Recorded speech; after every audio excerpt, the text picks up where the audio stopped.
Hello students, today in this video we are going to study what is email writing. So what is email writing? Email writing is actually what? It's a electronic mail. In the name itself it is coming email. Email means it is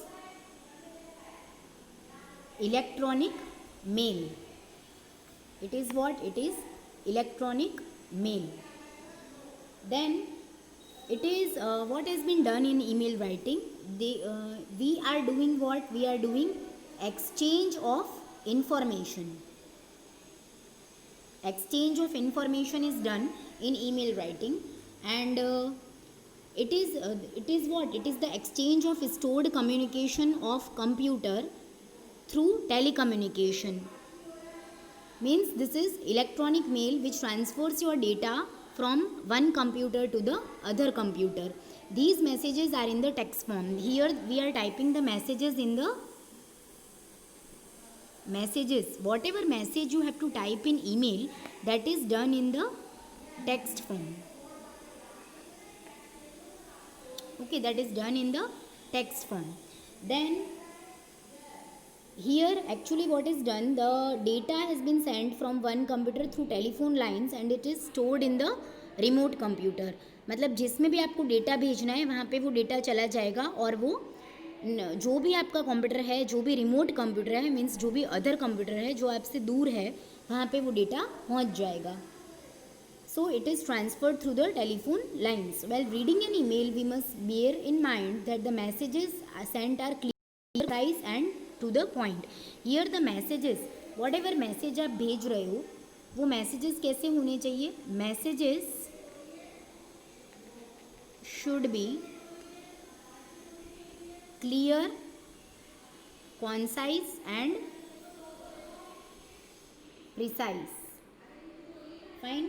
Precise means it should be to the point and it should be clear. Messages send by the email. इसके advantages क्या हैं email writing के? इसके advantages ये हैं कि आप अगर डेटा भेजते हो, मतलब अपना जो मैसेज भेजते हो वो क्या है, एकदम चीपर है, cheaper in cost. It is cheaper in cost and it can cover large area. It can cover the large area.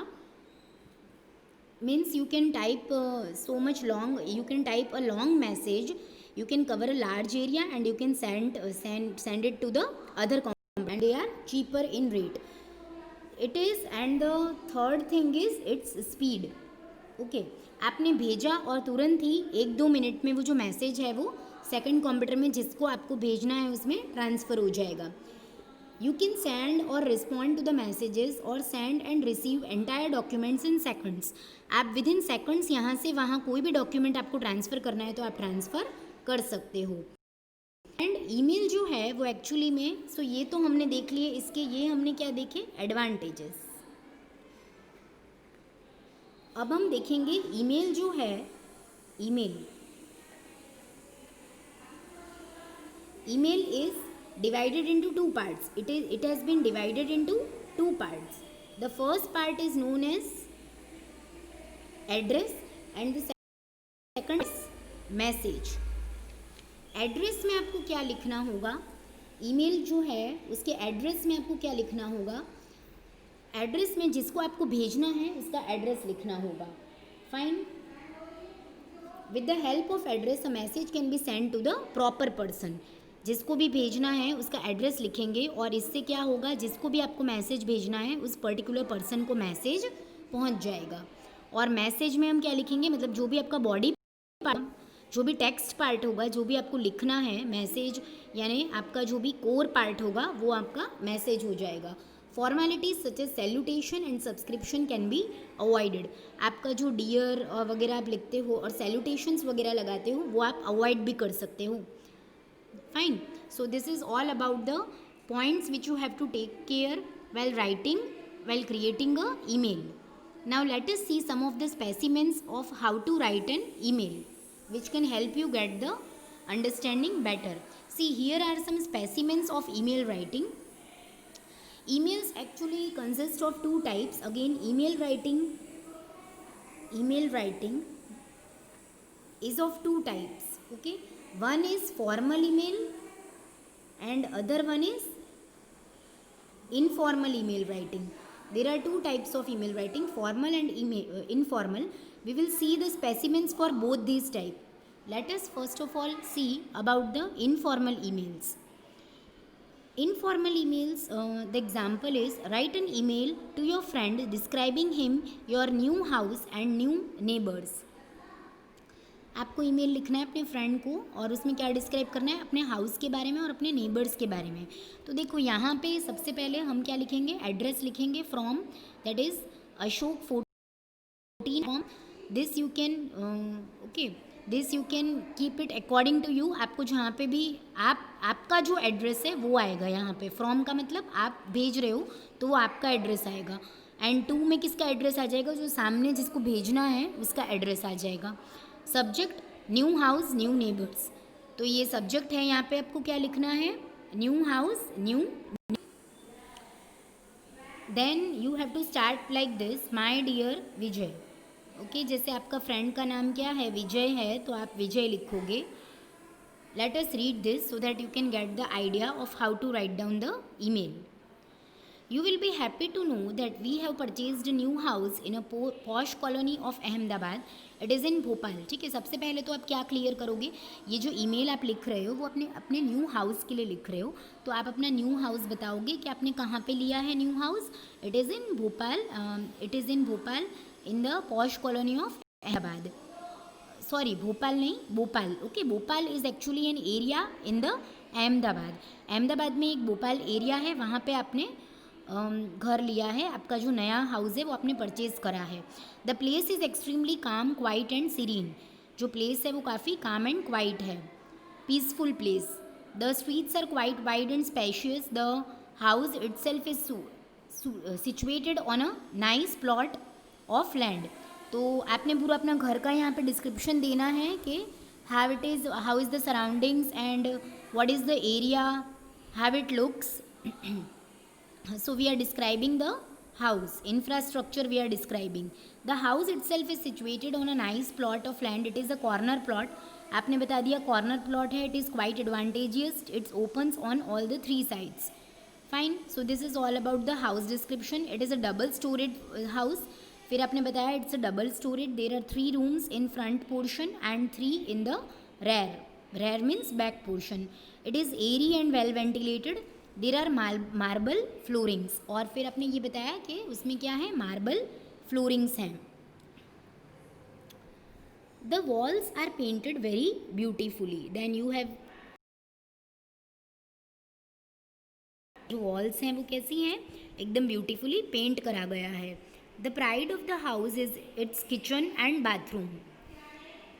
Kitchen और बाथरूम जो हैं इसके बहुत ही अच्छे हैं. Both are fully tiled. There is a beautiful marble tub inside the bathroom. There are metallic fittings. There is also the provision of telephone shower. There is a system of cold and hot water. I have my own separate rooms for studies.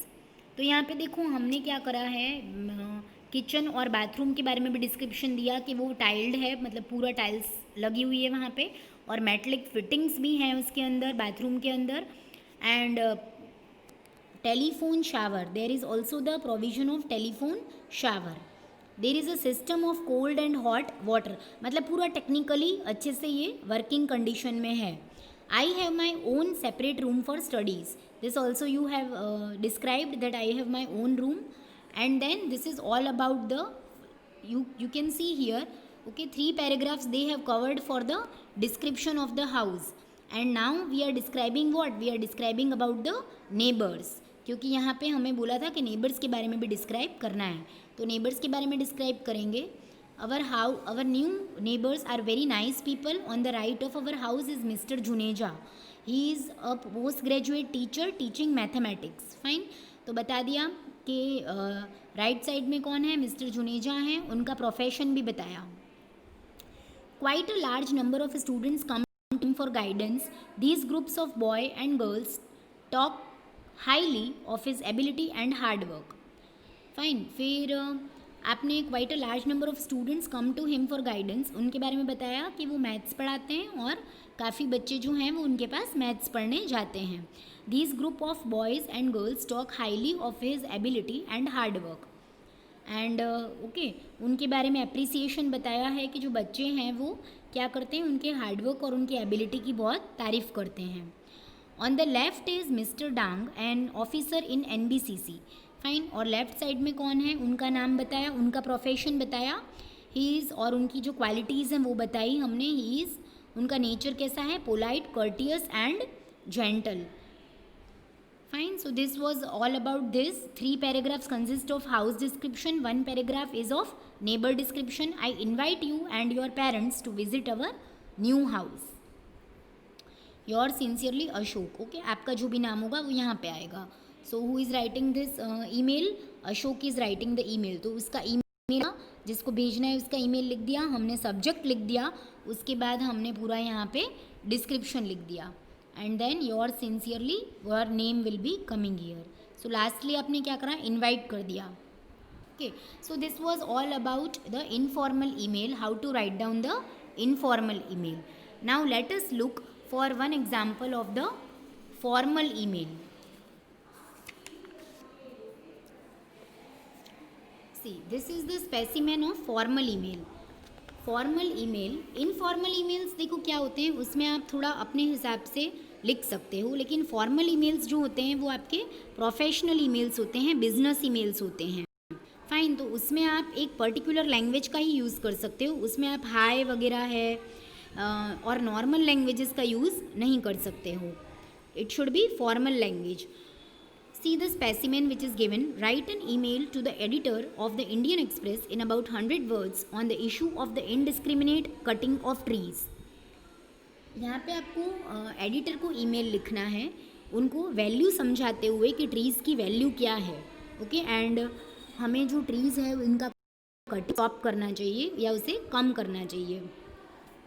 तो सबसे पहले आपका email आएगा from ajay@gmail.com. आपका जो भी email हो, to किसको लिख रहे हैं हम, एडिटर इंडियन एक्सप्रेस, उनका email yahoo.com. And then subject is what, you are writing about the value of trees, that trees should not be cut because they are very useful. तो देखो इसमें हम क्या लिखेंगे, आपको उनको वैल्यू समझाना है ट्रीज़ का, तो आप ट्रीज़ के एडवांटेजेस लिखोगे, ट्रीज़ के यूजेस लिखोगे, ट्रीज़ हमें कितने बेनिफिशियल हैं हमारी डे टू डे लाइफ में वो लिखना होगा हमें. Fine. So will start like this. Dear sir, or you can write down respected sir bhi you can write down. Trees and plants have a vital role in our lives. In truth, life is possible because the trees are there. Trees का importance बताया. देखो trees और plants जो हैं वो बहुत ज़्यादा important role play करते हैं हमारी लाइफ में, और उनके बिना हमें ऑक्सीजन भी नहीं मिलता है, उनके बिना हमारी लाइफ पॉसिबल नहीं है. Besides they also add to the scenic beauty, और उनकी वजह से क्या है, नेचर की जो ब्यूटी है और वो और भी ज़्यादा एनहांस होती है. The green areas of the city are called its lungs. They control the atmospheric pollution. जितने भी ग्रीन एरियाज हैं उनके तो ये लंग्स हैं. ओके. लंग्स से हम ब्रीथिंग करते हैं, तो because of trees we are able to breathe because they give us oxygen. They control the atmospheric pollution, और पॉल्यूशन को भी कंट्रोल करते हैं trees. Fine. In summer, the trees gives us comfortable shade. In winter, they supply us wood for fire which keeps us warm. Fine. तो ये these the lines are very easy. Summer and winter में हमको क्या क्या advantage देते हैं उसके बारे में बताया है. During the rains, trees prevent soil erosion. और रेन्स जब आती हैं तब वो सॉइल इरोजन को प्रिवेंट करते हैं. Okay. What do you mean by soil erosion? Soil erosion is the removal of the nutrient layer. The first layer which is of full of nutrients, उसका रिमूवल हो जाता है तो उसको हम सॉइल इरोजन बोलते हैं, बिकॉज ऑफ रेन और because of any kind of natural disaster. तो जो ट्रीज़ हैं वो सॉइल इरोजन को भी प्रिवेंट करते हैं, क्योंकि उसकी जो रूट्स होती हैं वो जो सॉइल होती है उसको होल्ड करके रखती है. ट्रीज़ की जो रूट होती है वो सॉइल को होल्ड करके रखती है. तो जो फर्स्ट लेयर होती है न्यूट्रिएंट्स की, वो हवा की वजह से उड़ती नहीं है. इसीलिए जो सॉइल इरोजन को प्रिवेंट करने का काम कौन करते हैं? ट्रीज़ करते हैं. So trees are very important in our life. The rain washes the fertilising layer of the soil down hill. ये वही बात है, देखो जो फर्टिलाइजिंग लेयर यानी जो न्यूट्रिएंट लेयर जो होती है सॉइल की, उसको ये लोग उसको क्या करती है, रेन जो होती है ना वो अपने साथ ले जाती है। लेकिन अगर ट्रीज़ होंगे तो trees it will be very beneficial, उसकी वजह से ये जो सॉइल इरोजन है वो प्रिवेंट हो जाएगा, नहीं होगा। The roots of the trees bind the soil and landslides are prevented. Okay, what I have discuss right ना वही लिखा है। ट्रीज़ क्या करती हैं, बाइंड करती है सॉइल को, बाइंड मतलब होल्ड करके रखती है, क्योंकि रूट्स जो हैं वो सॉइल में ही रहेंगी, तो रूट्स जो है वो सॉइल को पकड़ के रखती है, इसीलिए जो सॉइल है उसमें फर्टिलाइजिंग लेयर जो है वो सॉइल की कहीं पे भी वाइप आउट नहीं होती है। The trees supply us timber which is essential for making houses and it's furniture. Trees जो हैं वो हमें क्या सप्लाई करते हैं, टिम्बर। टिम्बर सबको पता है, ठीक है, जिसका फ्लोरिंग आपको देखने को मिला होगा काफ़ी जगह, जैसे हम लाइब्रेरीज़ में जाते हैं या बड़े बड़े हॉल्स में जाते हैं, वहाँ पे टिम्बर का यूज़ करा हुआ होता है। तो ये जो टिम्बर है it is also use for furniture making and it is obtained from trees. Tree का जो वुड होता है उससे हम टिम्बर बनाते हैं। तो टिम्बर बहुत ही अच्छा एलिमेंट आप बोल सकते हो जो हमें ट्रीज़ से मिलता है, which is essential for making houses and it's furniture. Birds and even some animals get their food from the shelter from the trees and shelter from the trees. Birds हैं और जितने भी एनिमल्स हैं, हमारे साथ साथ जो बर्ड्स और एनिमल्स हैं वो भी किस पे डिपेंडेंट हैं, ट्रीज़ पे डिपेंडेंट हैं। The same trees provide human beings with fruits and herbs. हमें ट्रीज़ क्या प्रोवाइड करते हैं, fruits, vegetables, herbs, medicines. Okay, all these kind of things are provided by the trees, so they are very beneficial. So through your newspaper I ask the people and authorities to stop the indiscriminate cutting of trees. Okay, तो ये जो अजय है जो लिख रहे हैं email, वो क्या करना चाहते हैं, वो इंडियन एक्सप्रेस में, ओके, ये न्यूज़पेपर कौन सा है, इंडियन एक्सप्रेस, उसमें ये एक आर्टिकल लिखना चाहते हैं कि मुझे कि हमें ट्रीज़ कट नहीं करने चाहिए क्योंकि ट्रीज़ हमें ये सारे बेनिफिट्स देते हैं। इसीलिए आजकल आपने देखा होगा everybody is cutting the trees nowadays, and trees are very beneficial because they provide us with lot of advantages, with number of advantages, and if we'll cut trees our life will be not possible on this earth. So Ajay wants to publish this article in the Indian Express, and so lastly यहाँ पे लिखा है I ask the people and authorities to stop the indiscriminate cutting of the trees. Fine, and yours sincerely, last me will be writing yours sincerely Ajay. So this was all about the formal article. Okay, and now there are some specimens here, there are some practice exercises, there are some questions. I'll be posting these questions in the comment section of my video, so you can answer these questions. Fine, I hope everybody understood what is formal email writing and what is informal email writing. If any queries are there, you can comment me in the comment section. Thanks.